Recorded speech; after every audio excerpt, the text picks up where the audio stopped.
Halo guys, Assalamualaikum warahmatullahi wabarakatuh. Jumpa lagi di video kali ini bersama saya Abi Rasdan. Kalau sebelumnya kita sudah unboxing dan review Redmi Note 10, kali ini kita akan review Redmi Note 10 yang versi Pro. Ya, ini beda harganya sekitar 1 jutaan kalau kita bandingkan dengan Redmi Note 10, di mana Redmi Note 10 dia bermain di kelas 2 jutaan. Sedangkan untuk Redmi Note 10 Pro ini dia ada di kisaran harga 3,5 juta sampai 4 juta. Dan ini nanti persaingannya dengan Samsung A32, kemudian Redmi 8 ya. Oke, secara desain Redmi Note 10 Pro ini sekilas mirip dengan Redmi Note 10. Tapi kalau kita perhatikan lagi, ada perbedaan di bagian kameranya ya. Di mana Redmi Note 10 Pro ini kameranya dia lebih panjang dan lebih tebal.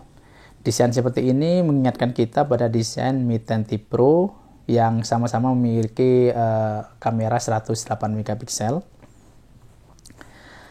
Di sini kita bisa lihat bagian frame kameranya dibuat 2 tingkat sehingga kelihatan menonjol. Dan kalau kita taruh di meja, ini pasti tidak merata dan pasti goyang-goyang.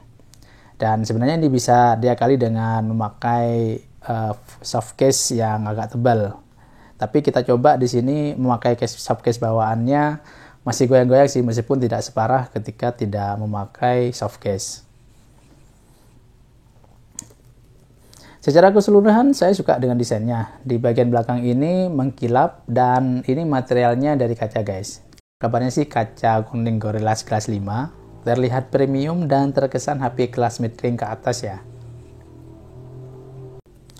Meskipun permukaannya licin, tapi handlingnya tetap nyaman digenggam dan handlenya masih oke.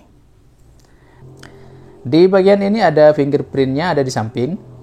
Kalau kita lihat di Samsung A32, dia sudah ada di layar ya.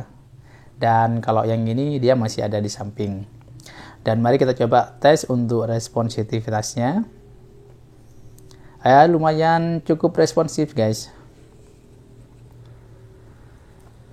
Kemudian salah satu kekurangan dari desain Redmi Note 10 Pro ini yang mengkilap seperti ini, biasanya jari jemari biasanya akan mudah nempel di bagian belakang sini kalau kita pegang.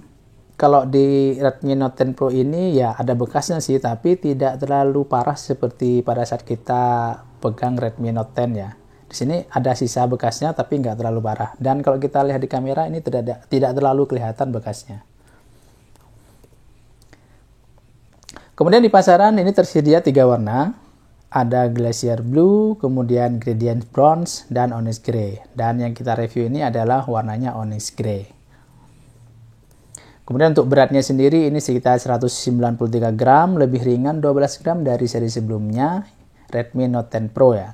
Untuk dimensinya sendiri tinggi 164 mm, lebarnya 76,5 mm dengan ketebalan 8,1 mm. Improvement dari Redmi Note 9 untuk desain bodinya adalah sertifikasi IP53. Jadi sertifikasi IP53 tidak kita temukan di versi sebelumnya, di mana sertifikat IP53 ini menjamin ketahanan terhadap debu dan percikan air. Jadi percikan air ya, bukan untuk direndam dalam air. Dan seperti seri HP Xiaomi lainnya, HP ini mempunyai 2 speaker di bagian atas dan bagian bawah. Dan kualitasnya kira-kira seperti ini ya.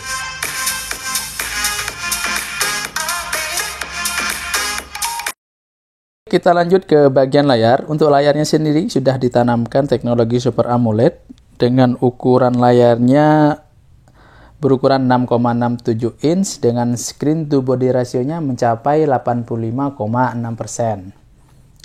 Untuk brightness-nya mencapai angka tertinggi di 1200 nit dan tentunya ini akan sangat nyaman sekali dipakai di siang hari. Ini kita mencoba kondisi di siang hari seperti ini dan masih kelihatan ya, masih terang di siang hari yang terik. Kemudian untuk pemakaian di siang hari jangan lupa untuk mengaktifkan mode siang hari di bagian pengaturan. Oke, kemudian dengan resolusi 180 kemudian dibanding dengan 2400 pixel, kita bisa menonton video di YouTube dengan kualitas Ultra HD. Untuk kejenihan layarnya menurut saya sudah lumayan ya. Dan coba kita bandingkan lagi dengan Samsung A32 yang kemarin juga kita bandingkan dengan Redmi Note 10. Dan saya pikir ini mungkin sudah apple to apple ya, karena harganya sudah bermain di kisaran 3 jutaan. Harusnya untuk displaynya ini memiliki kualitas yang sama. Ini kita setting di tingkat kecerahan di level yang sama dan bisa kita lihat hasilnya.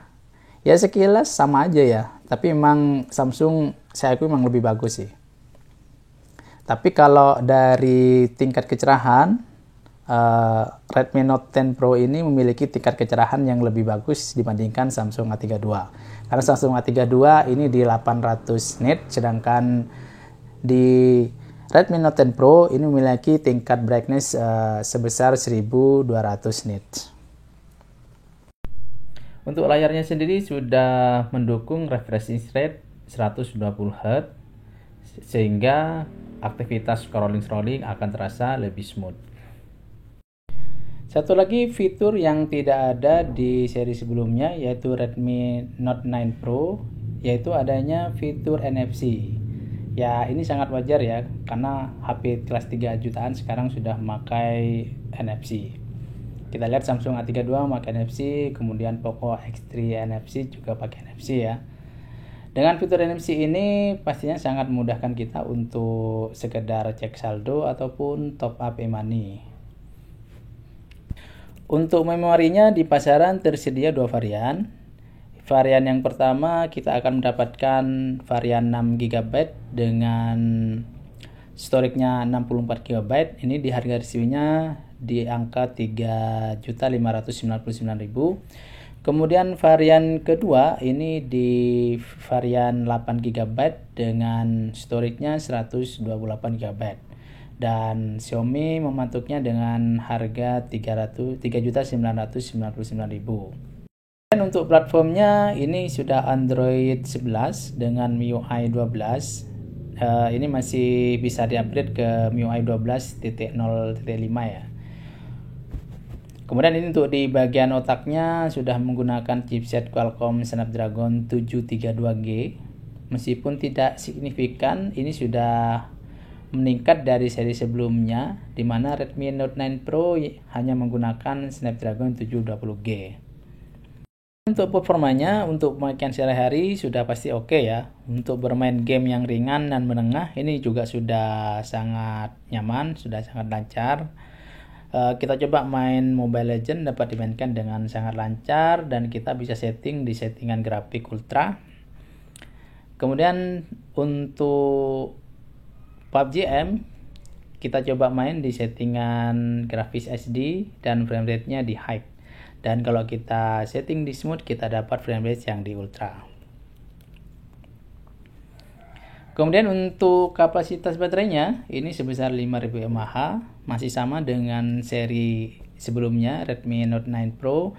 Cuman ada improvement di bagian fitur fast charging-nya yaitu sebesar 33 watt dari sebelumnya sebesar 30 watt. Untuk kecepatan charging sendiri kita coba tes dari 29% ke 100% sekitar 1 jam 21 menit. Kemudian untuk ketahanan baterainya saat dipakai untuk YouTubean selama 30 menit baterainya berkurang sekitar 6%. Kemudian kita pakai main Mobile Legends selama 7 menit baterainya berkurang 3%. Kemudian main PUBG M selama 31 menit baterainya berkurang sekitar 3%. Oke, kita lanjut ke bagian kamera. Di sini kita dapat konfigurasi 4 kamera. Kamera yang pertama, ini kamera yang paling gede, ini adalah kamera wide.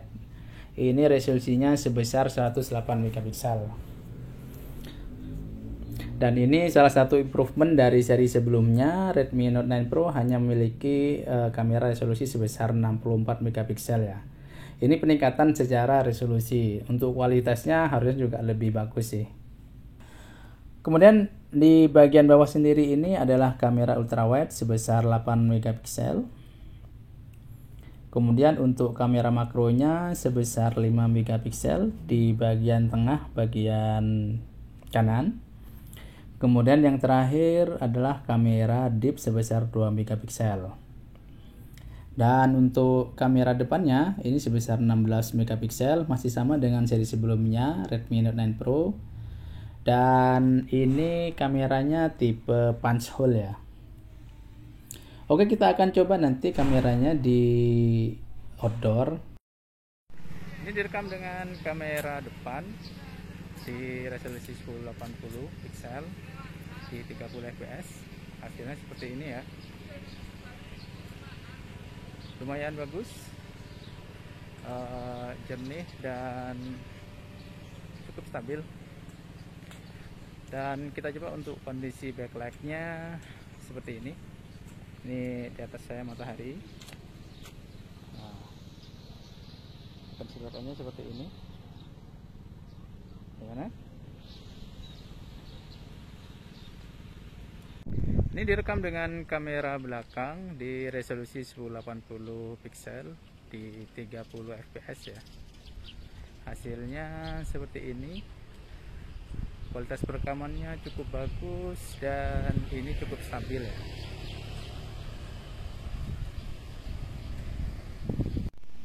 Perekaman dengan video 1080 di 60 fps hasilnya seperti ini. Dan memang lebih stabil yang 30 fps ya. Yang ini agak sedikit bergoyang. Dan ini hasil dari perekaman untuk kualitas 4K video ya. Hasilnya seperti ini. Hasil foto dengan kamera watt cukup bagus hasilnya. Dan ini untuk kamera ultra wide. Dan untuk kamera makro ini agak susah untuk dapat settingan yang pas ya. Kemudian ini untuk foto portrait hasilnya juga cukup bagus. Untuk kondisi malam hari sebaiknya night mode diaktifkan untuk bisa mendapatkan hasil foto yang maksimal. Meskipun terkadang ketika night mode diaktifkan hasilnya kadang ngeblur ya, atau seperti lukisan cat air. Oke guys, kesimpulannya Redmi Note 10 Pro ini cukup layak menjadi pilihan di kelas 3 jutaan, dimana dengan harga 3 jutaan kita sudah dapat layar Super AMOLED dengan refresh rate di 120Hz. Lalu ada fitur NFC-nya juga. Dari segi desain dan body ini sudah tersertifikasi IP53 yang melindungi dari debu dan percikan air. Serta untuk material body yang cukup berkualitas, dimana untuk bahan bodinya ini menggunakan kaca dari Corning Gorilla Glass 5. Kemudian fitur yang lain yang layak menjadi pilihan adalah fitur kamera 108 MP yang tadi kita sudah coba, cukup bagus kualitasnya. Meskipun satu kekurangan yang saya kurang suka dari Redmi Note 10 Pro ini adalah untuk frame kamera yang terlalu tebal ya. Kemudian untuk chipsetnya sendiri ini sudah cukup lumayan ya di kelas 3 jutaan, dimana untuk memainkan game-game yang ringan dan tidak terlalu berat ini sudah cukup nyaman. Oke guys, itu saja review kita kali ini. Terima kasih sudah menonton sampai akhir. Like jika suka dan bermanfaat, dan dislike saja jika tidak suka. Kita jumpa lagi di video berikutnya. Assalamualaikum warahmatullahi wabarakatuh.